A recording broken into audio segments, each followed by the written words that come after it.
Por parte de la acusación popular.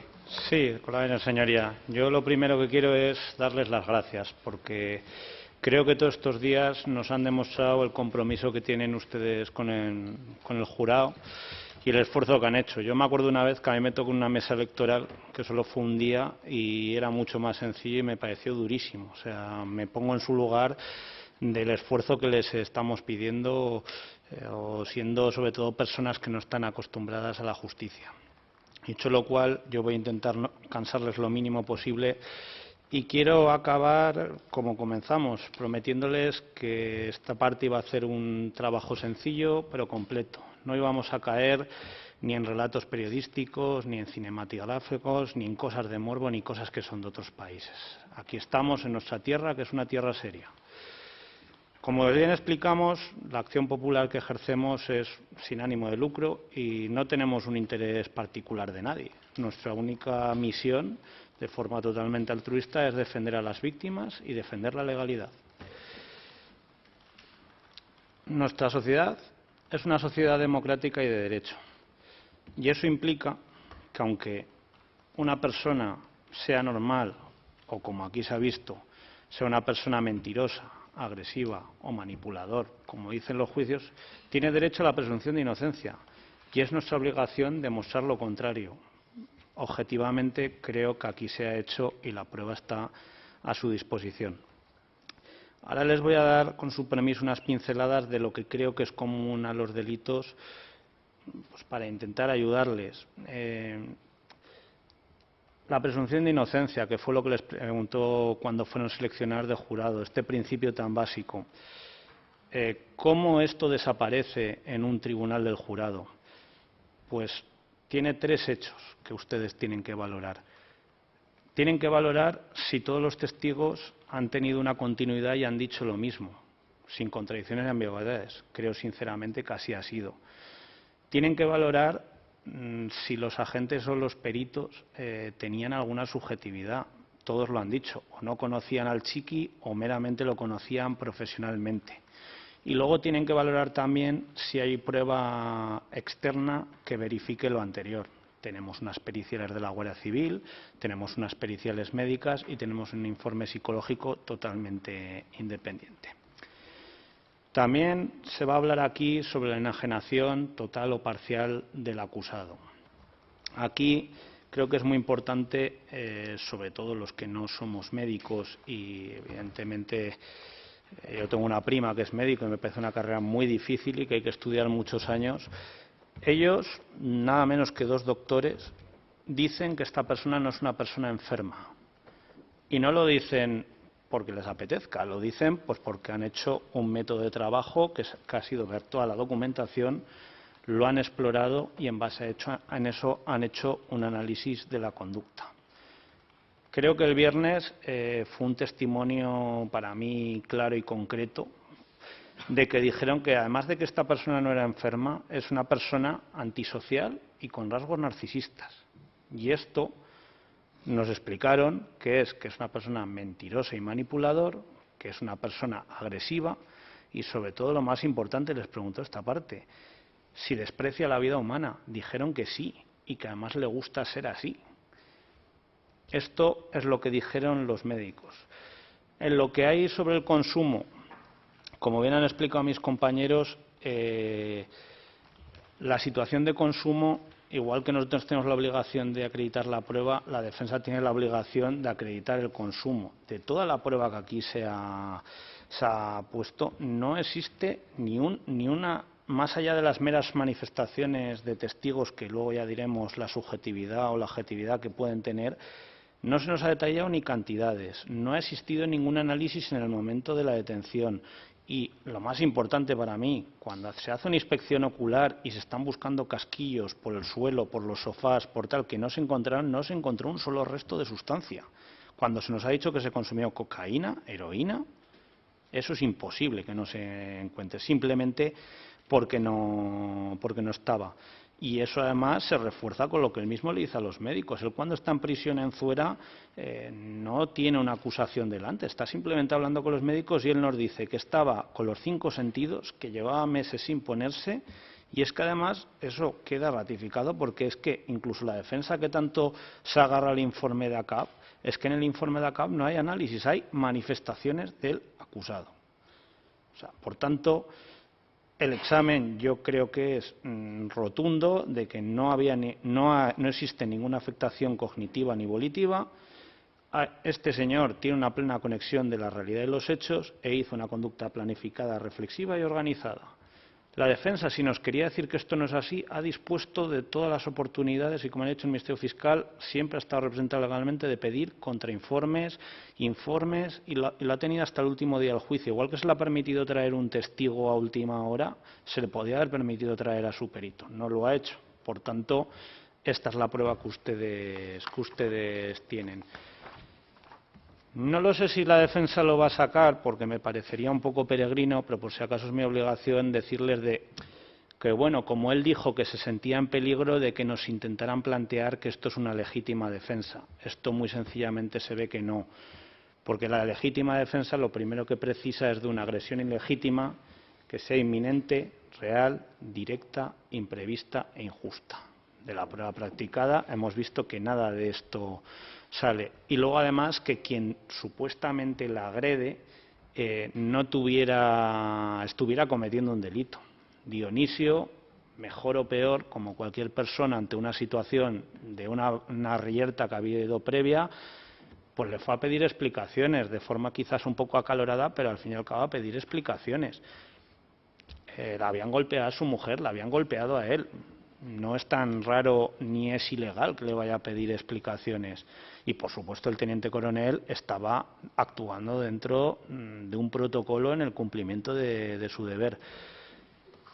Pero es que, además, en lo que luego insistiremos y aquí pasamos por delante, decir, ¿qué necesidad había de disparar 2 veces para impedir qué?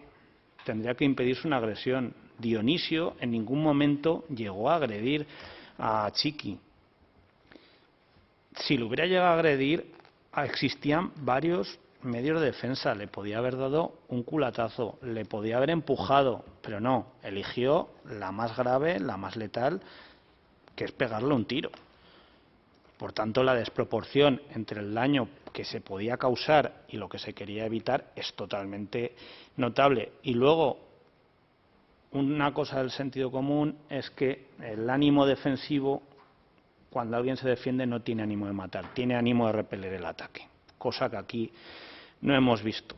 También se ha hablado, y aquí solo voy a intentar dar unas pinceladas en la obcecación y el arrebato, porque esto imagino que la defensa se va a detener bastante.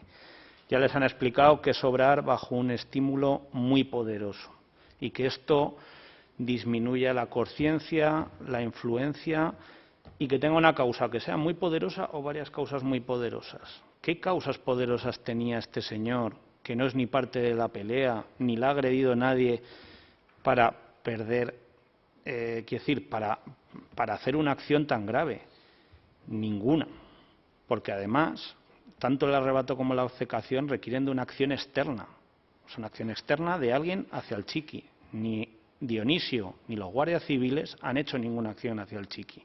Ha sido al revés, ha sido él el que ha accionado hacia ellos.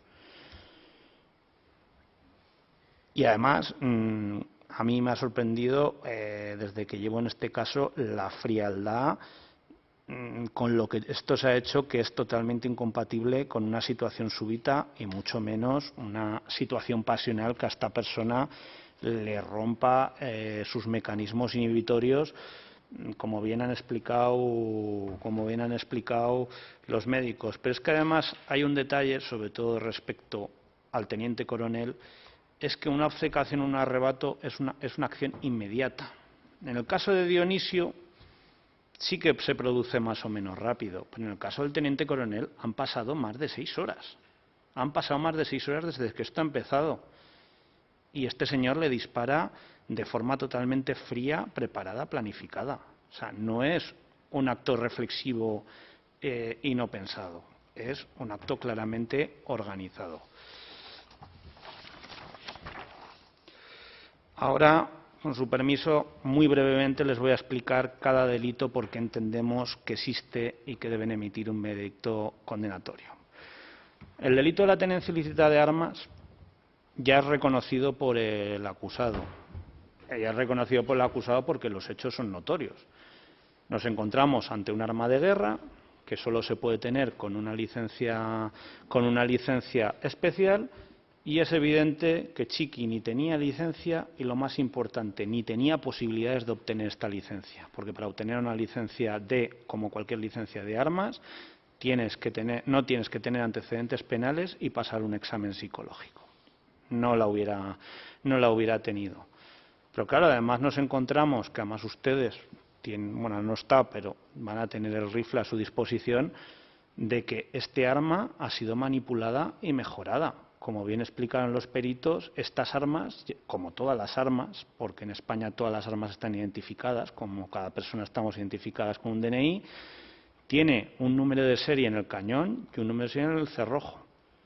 Como ustedes podrán ver, ni el cerrojo tiene el número de serie y el cañón lo tiene parcialmente borrado, lo cual es además muy sorprendente y extraño cuando el arma, que tiene más de 100 años, está en perfecto estado de funcionamiento, porque ha tenido un buen mantenimiento, se ha pavonado, que es darle ese barniz para que el arma esté protegida, y además este arma se ha usado de forma regular, lo que ya también choca con lo que decía el Chiqui, que este rifle se lo había encontrado ya hacía años que no lo usaba. Es evidente que este rifle ha sido usado, está mantenido y se ha intentado cuidar y proteger. Entendemos que no para buenos usos como aquí se han visto. Como bien se dijo, es imposible que unos números de serie grabados con láser, y como se grababan antaño casi picando, se borren por el mero uso. Igual que es evidente que este rifle tiene una mira electrónica que se puso muy posteriormente, porque en el momento de su fabricación no existía, y esa mira lo que permite en esencia es que nada más encarar, en lugar de tener que apuntar de una forma muy rápida, veas el objetivo y puedas disparar. Por tanto, entendemos que este delito, que es reconocido por la defensa, tiene que imponerse en su modalidad más agravada. Y además, como bien se ha dicho, ya no es tan importante que lo haya hecho él, simplemente es el hecho de que tenía un arma, que el arma la tenía él, y tenía estos números manipulados. Ahora, muy brevemente, les voy a hablar del asesinato de Dionisio. Dionisio es un hecho aquí probado y además está grabado en televisión, que Dionisio acude a la puerta del bajo B, da unos golpes y recibe un disparo. Y a consecuencia de ese disparo muere. ¿Cuáles son los hechos circunstanciales de esto? La sorpresa que se tiene que llevar Dionisio. Ojalá estuviera aquí para contárnosla, pero tenemos que partir de la base de que el conflicto había sido entre la mujer de Dionisio y la exmujer de Chiqui, y supuestamente eran amigos. O sea, que a quien Dionisio le iba a pedir explicaciones era a Carolina, y a quien se esperaba encontrar era a Carolina. Mucho menos se esperaba encontrar a su amigo y con un rifle preparado para abrir fuego. Eso entronca con el desvalimiento que tenía Dionisio. Era una persona totalmente desarmada y que no se pudo defender de ninguna manera, más que nada porque ni llevaba armas, ni tuvo tiempo ni de mediar media palabra, ni de pedir clemencia por su vida. Y luego, se puede hablar en emboscada, ya lo han dicho. Lo vi por la mirilla y lo que les dice a los médicos, y le disparé porque a mí no me vocea ni Dios. O sea, lo que demuestra que le estaba esperando con el rifle va cargado, ese rifle lo había ido a buscar previamente, ese rifle ya tenía varios cartuchos y estaba listo para disparar.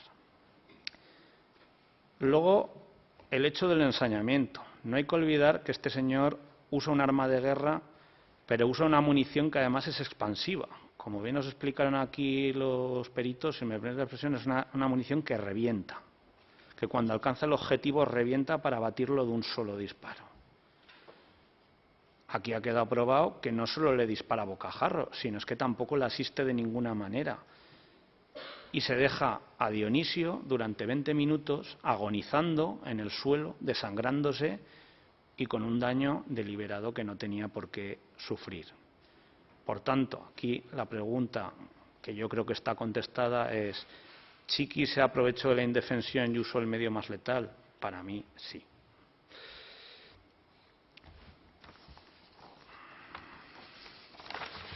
Luego vamos a hablar del suceso con Aitor brevemente, porque gran parte, y además creo que el Ministerio Fiscal lo ha explicado muy bien, solo tienen que valorar los hechos, que aquí explicó el propio Aitor, creo que de una forma muy clara y muy concisa. Además, recuerden que fue de los pocos testigos que no necesitó del biombo para declarar delante del Chiqui sin ninguna presión y sin ninguna coacción, lo que aún le da todavía más fuerza a su testimonio.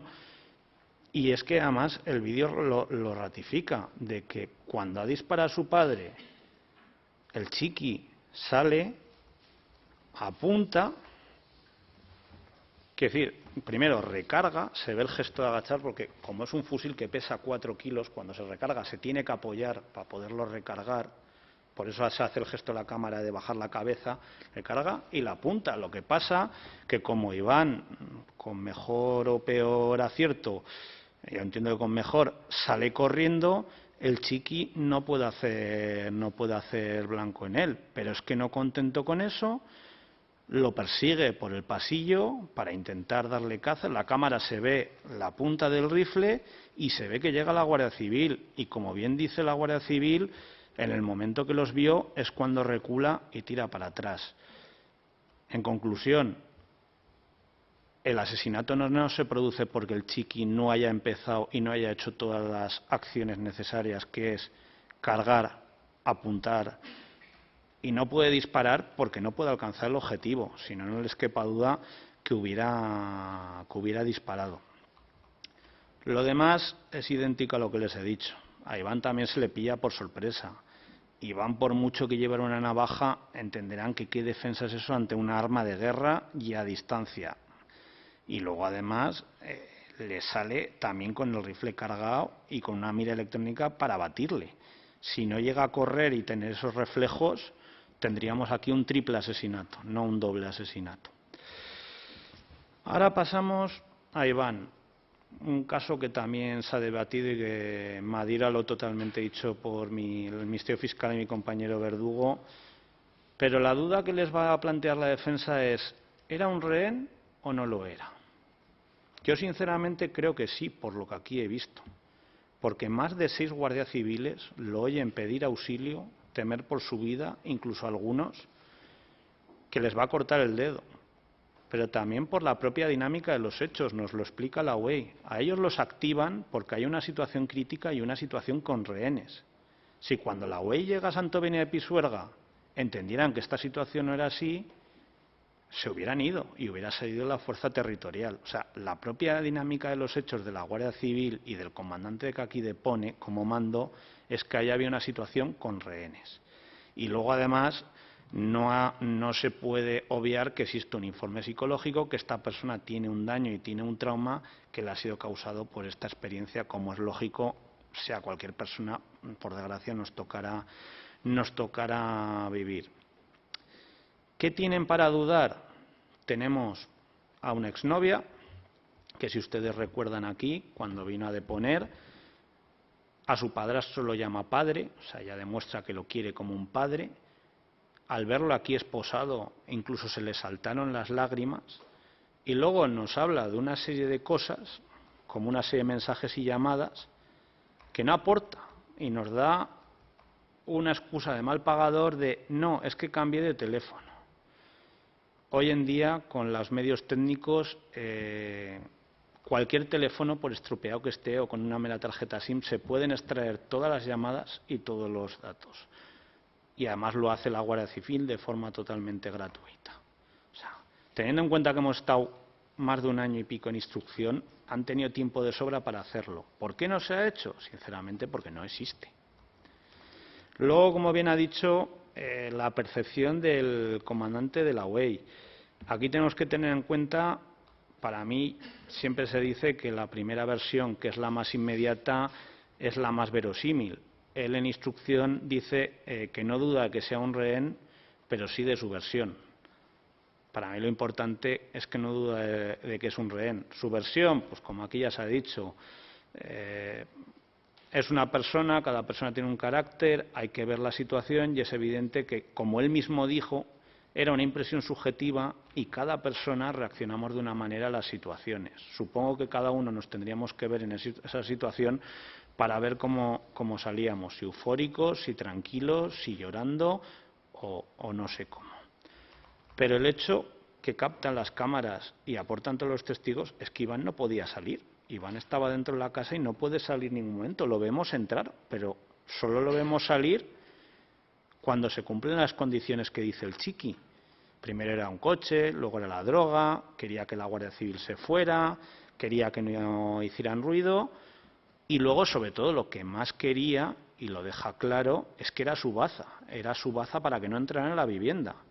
Porque el chiqui, que como bien se ha dicho, ya tiene un historial delictivo y, como dijo el sargento Sergio, ya era conocido de la Guardia Civil, sabe perfectamente que si él no tiene un rehén, la Guardia Civil hubiera entrado con un mazo y lo hubieran reducido. Pero al tener un rehén se tiene que aplicar otro protocolo. Por tanto, es evidente que Iván fue una persona secuestrada y retenida. Y como bien se ha dicho, puede haber cosas que nos llamen la atención. Las bridas que no aparecieron, tampoco han aparecido los casquillos. Las marcas, pues todo depende una brida cuánto la apretes, o depende también del tejido muscular de cada uno. Como bien se ha dicho, no se buscaron, pero buscando los casquillos, tampoco el guardia que lo dijo que se buscó, igual que no vio la droga, no vio todo lo demás, porque sinceramente ni había droga, ni había bridas, ni las marcas estaban. Ahora vamos a una situación parecida, pero yo creo que sustancialmente distinta, que es el asesinato del teniente coronel. Teniente coronel, Perico, para sus amigos, como aquí se ha dicho, era una persona muy preparada, era una persona entregada a la Guardia Civil y una persona de gran experiencia. Ese día podía haberse quedado en su casa y, como dijo aquí su mujer, él quería estar con sus hombres, él quería estar ahí. De la prueba que aquí se ha mostrado, hay una cosa que es muy relevante. Antes de que llegue Perico, hay un disparo intimidatorio al techo. ¿Esto qué nos dice? Que el chiqui sabe manejar perfectamente el arma y sabe cuándo se hace un disparo intimidatorio y cuándo no. Luego hay otro hecho, es que lo normal es cuando se dispara por miedo o por fatalidad, el disparo se encara recto hacia la puerta, o le hubiera dado a la puerta del vecino. Pero aquí, ¿qué nos encontramos? Con un disparo en oblicuo derecha y con unas manifestaciones de los negociadores que yo creo que son ilustrativas. Disparé a la derecha porque os oía a la derecha y ya os avisé que esto acabaría mal si os movíais. Esto denota que el chiqui no dispara desde el centro de la puerta. El chiqui se pone en un lateral de la puerta calculando la trayectoria donde oye que están los guardias civiles para disparar y alcanzar a uno de ellos. Como bien se ha dicho aquí y queda acreditado y se ve en el propio vídeo, el disparo se hace sin previo aviso y sorprende a los agentes. Solo hay que ver su gesticulación. O sea, los coge por sorpresa y hay que ver cómo Perico, como jefe del dispositivo, lo que estaba era acercándose a ver cómo estaba la situación y para apoyar a sus hombres.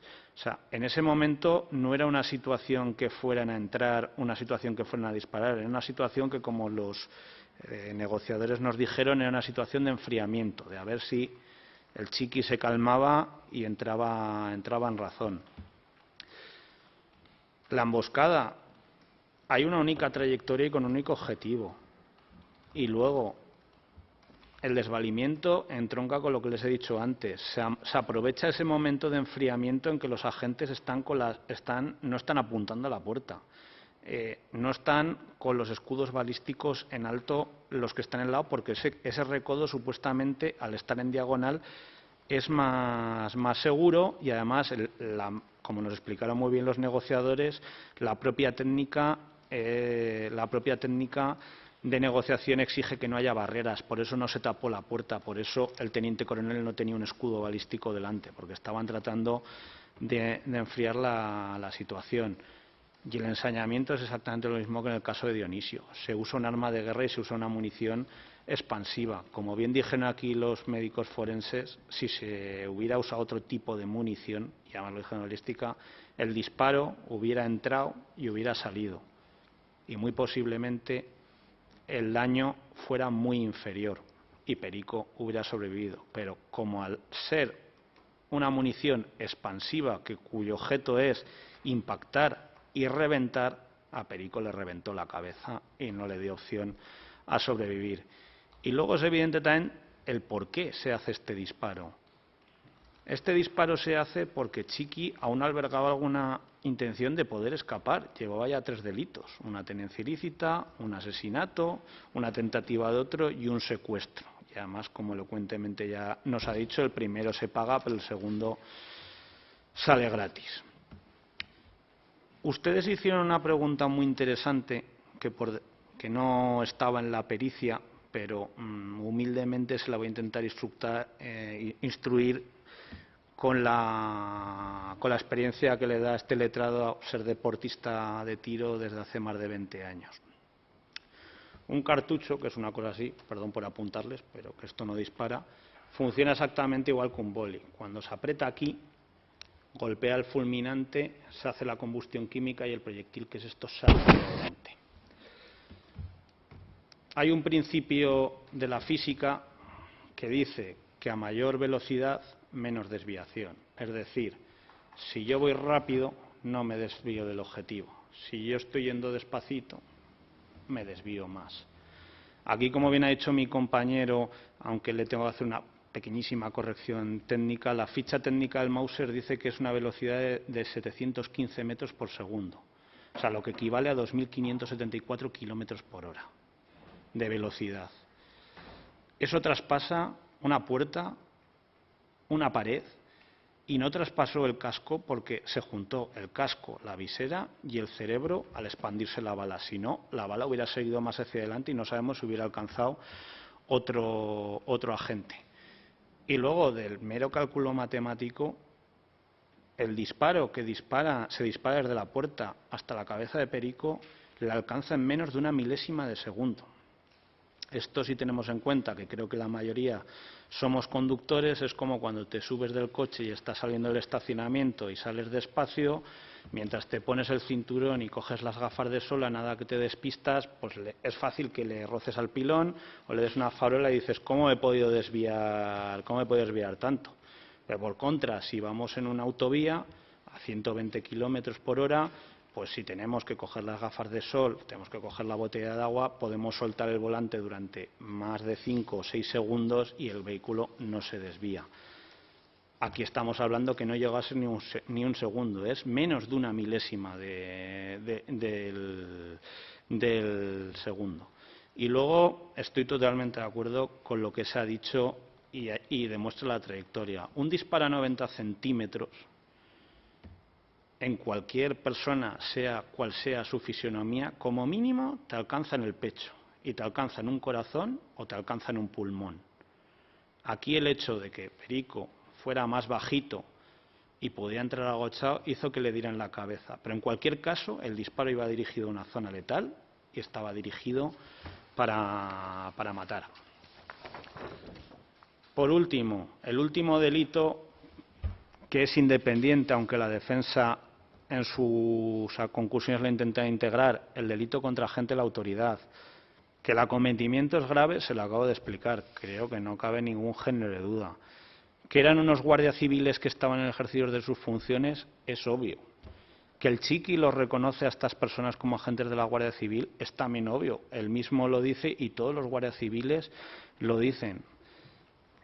¿Qué estaban haciendo los guardias civiles? Enfriar la situación y tratar de salvar al rehén. Y luego es evidente que el medio que usa el Chiqui es el más peligroso, más mortífero que puede usar y el riesgo de vida de lesiones para los agentes. Ya acabando, yo solo les puedo decir una cosa. Ustedes no les pueden devolver los maridos a sus esposas.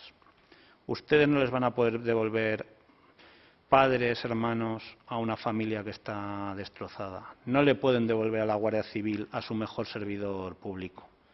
Pero sí que hay una cosa que pueden hacer.